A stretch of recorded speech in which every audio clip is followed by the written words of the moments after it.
Do you have a third generation Prius that doesn't want to start or doesn't want to stay running? Do you have to press the button a couple of times before you get the ready mode? And when you do, it runs for about 8 seconds and then dies? Well, I had the same problem after doing a timing chain set. And I'm going to show you what I found that I did wrong. Yeah, it's embarrassing. Insanely cool cars, tool reviews, and auto repair videos. Now, you don't have to have performed any work to have a similar problem. I did a head gasket and timing set. All these hoses and wires and everything were off. I tried to make sure I put everything back together. And if you watch my head gasket job, you can probably see me putting this back together and not grabbing this hose because it was tucked way under here to keep it from falling down in the way.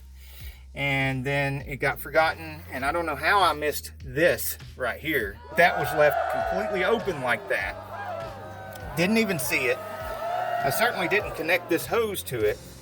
And because this hose was not connected to it, hang on. Looks like it needs to go under here so that it don't get caught in between the air cleaner. But the thing is, if you haven't done any work and you're having a similar problem, the reason this would not let the vehicle start is because it's sucking air here, air that was not metered by the MAF sensor.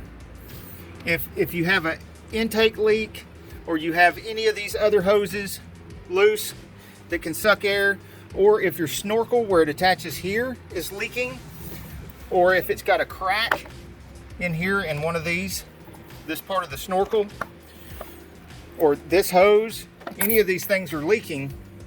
Could be leaking here. Anything after this mass airflow sensor over to here, or anything connected here or anywhere that could suck air, any of the intake, or where this is connected to the intake, even the EGR pipe between here and the EGR. If you have a leak anywhere, then the engine's just not going to start. It'll do that 8-second thing because the motor down inside the transmission is spinning the engine and making it sound like it started for like 8 seconds, but it never really started. It was just being spun by the electric motor. You've also got this PVC system here, and you notice it takes air directly into the intake, and it goes from here down way back here where you can't see. Any of that leaking, any leak in there can cause you to not start. If you want to check out some of my other videos, if you're having any more trouble with your Prius, I've had just about every problem you could possibly have on a Prius with this one. So I probably got a video on it where I'm working on it next. I'm having hybrid problems too. And you see this connector right here. There was the sensor, had a couple of tangs burnt, and evidently it burnt bad enough to hurt the connector, so I'm having to replace all that too, because just replacing that didn't fix it. And lots and lots of other Prius videos. If you want to check out my Prius repair playlist, I would be appreciative.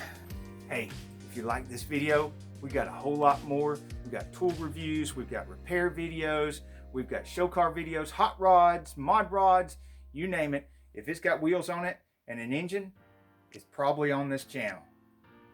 So subscribe, like, and binge watch Sane Auto. Binge watch Sane Auto.